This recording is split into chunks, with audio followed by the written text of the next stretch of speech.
Thank you. I'm Anton Harber. I'm a journalist. I'm head of the Department of Journalism at Wits, and the Wits Justice Project is part of that department. And what I want to talk about will not be any great surprise because it's what I always talk about. And it derives really from one of the core issues that the Wits Justice Project has to grapple with all the time. I was at an event on Saturday, a government editors meeting discussion, and Deputy President Cyril Ramaphosa said, we live in an age of accountability, and that means an age of transparency. And of course he was quite right. I think he had in mind accountability of the media rather than accountability of those responsible for Americana, but that's another issue. And here, we look at prisons. And prisons are insular. They're designed to be absolutely insular, absolutely untransparent.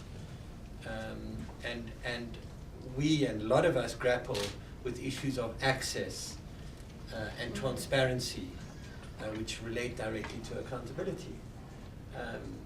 Now I know that prisons can't be open. Although I must say I've seen a prison or two that have been not open, but more open than most. As an aside, I was once arrested in Botswana for trying to break into a prison. And that's because I stood at the fence talking to a prisoner in a very relaxed, easy way that the authorities actually sanctioned. I was released shortly afterwards when they saw I wasn't actually trying to break into the prison. But the problem we deal with is that those who control access to the prisons are the same people responsible for the management or the mismanagement or the problems in prisons, very often, or almost all the time. So naturally they're going to use the issue of access to limit their accountability. And so I think I think that there is room to rethink how one can manage issues of accessibility to prisons that would affect a whole lot of things that we talked about today, such as collecting data on prisoners. And I think there's two aspects.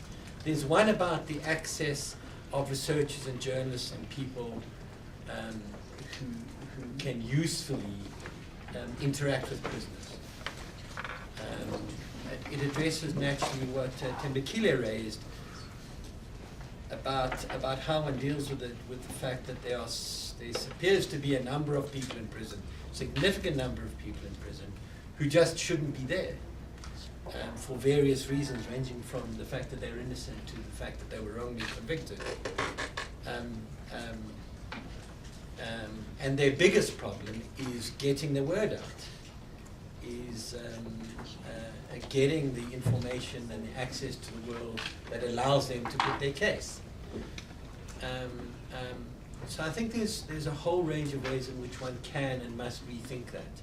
I think there's two sort of broad aspects. The one, as I say, is access of researchers and journalists and civil society to the prisons. But the other, of course, is prisoners' capacity to talk to each other and to the world.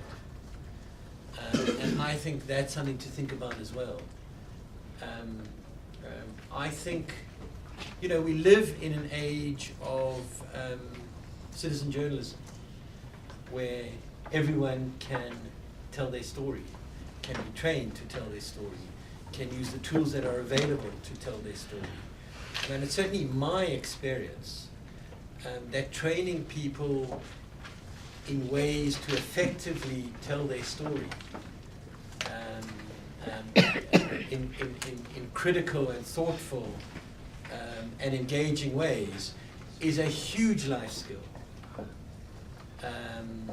And getting them not just to think about their identity and their history and their past and what makes them what they are and how they relate to the world, but to tell that story. It's a hugely humanizing process. So I'm thinking of those prisoners. I'm not thinking mostly about the most violent antisocial prisoners. I'm thinking of the vast majority of prisoners for whom raising their life skills and humanizing them can fundamentally change how they see themselves, their position in the world, and the capacity after prison to relate to the world and to get onto a path. It relates to what Alex says, because he immediately made me think about equipping people to tell their own stories, and the enormous value of allowing that to happen, and having prisoners produce media to talk to each other as well as the outside world. I've seen some very interesting prison magazines in the US that fill, I think, a very interesting function in providing role models about prisoners coming out of prison, role models of people in prison, in getting people to think and write and communicate about a whole range of issues critical to the issues we're looking at today. So I put that up as something we need to rethink around access to and transparency of this isolated unit called a prison.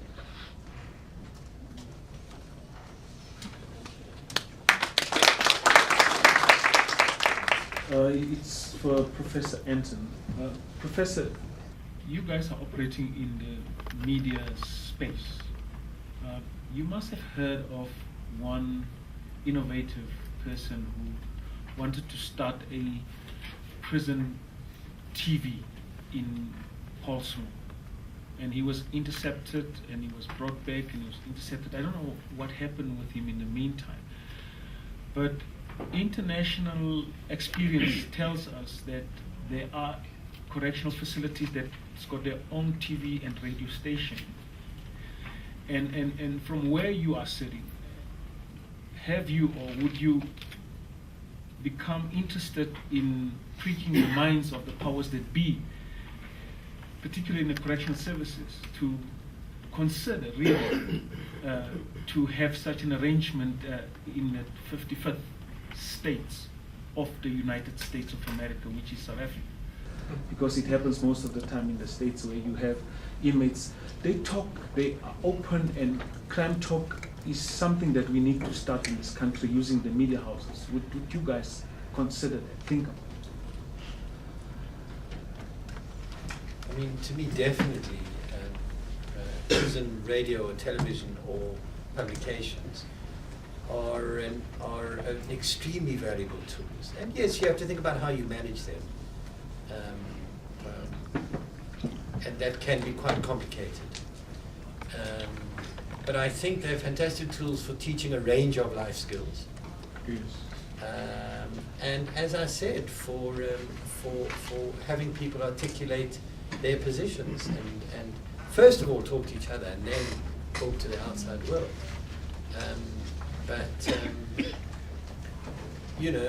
Media is all about creating communities of people engaging with each other, and it can play a huge role in prisons as well.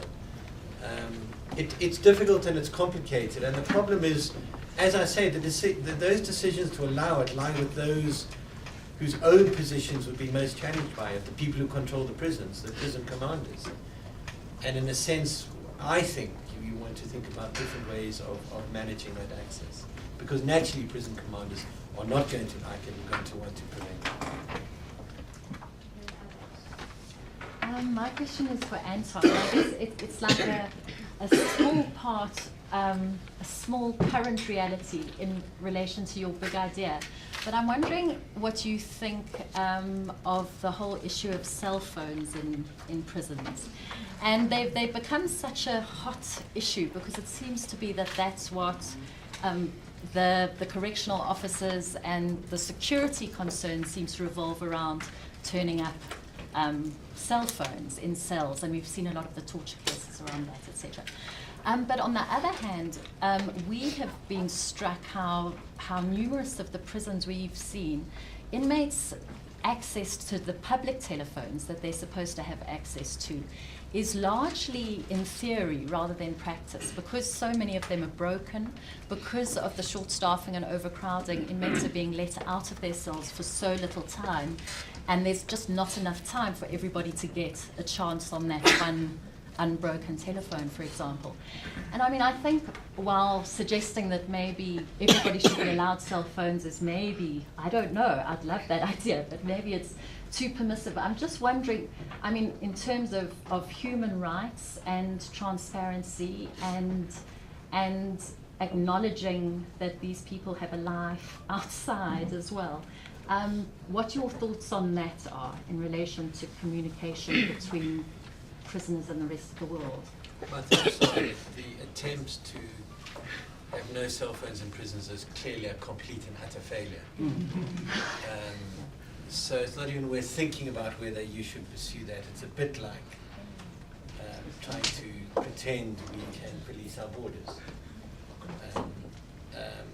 So you would do much better to think about who can have cell phones and how you can manage it to avoid the problems. I think you've got to identify what is the problem with people having a cell phone. Well, if it's a tool to enable an escape, it can be a problem. So address that. But is it a good idea do I believe that all prisoners should be totally isolated, not be able to communicate with outside? Well, I'm saying just the opposite. Yeah, no, and I'm saying think of ways of managing and allowing that rather than pretending you can. At the moment, there is no control over cell phones. But maybe if you try to identify what the actual problems with cell phones were and focused in on that, you could develop a way of managing communication with the outside world rather than pretending it's not happening. And I think my concern is about how much airtime it's taking up in, for example, the Portfolio Committee and DCS, security circles. Yes, and now around they're this looking at obsession with cell phones. now they want to treat it like Parliament, where they put a cell phone disruptor.